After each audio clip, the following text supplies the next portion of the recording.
सूरज 10 साल का था। उसकी दुनिया उसकी माँ के इर्द गिर्द घूमती थी। एक छोटी सी झोपड़ी जिसमें 2 टूटी कटोरी की खनखनाहट ही खुशियों का नगाड़ा बजाती थी। माँ दिन भर खेतों में मजदूरी करती थी। सूरज स्कूल से लौटता तो मिट्टी सने हाथों से रोटी खाते उसकी हंसी माँ की थकान मिटा देती थी। एक दिन मूसलाधार बारिश में माँ लौट नहीं पाई। रात भर सूरज चिंता में डूबा रहा। सुबह नदी का बहाव तेज था। माँ नदी के उस ओर काम करती थी। डर के मारे कांपते हुए सूरज नदी के किनारे पहुंचा। वहाँ उसकी माँ बेहोश पड़ी थी। पानी का बहाव उन्हें बहा ले जाने को ही था।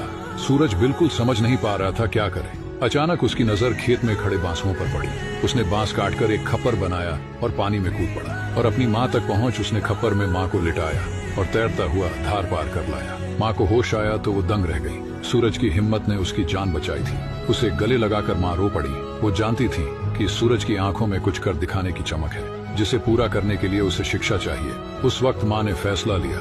उन्होंने शहर जाकर काम किया, सूरज को अच्छे स्कूल में डाला। सालों बाद सूरज एक डॉक्टर बनकर लौटा। उसकी सफलता में माँ के त्याग और सूरज की हिम्मत दोनों शामिल थी। नदी किनारे बनी झोपड़ी तो बदल गई थी, लेकिन सूरज के दिल में माँ के बलिदान का नदी जैसा ही बहाव हमेशा हिलोरे मारता रहा। ये कहानी बताती है कि माँ का प्यार और संतान की हिम्मत किसी भी मुश्किल को पार कर सकती है।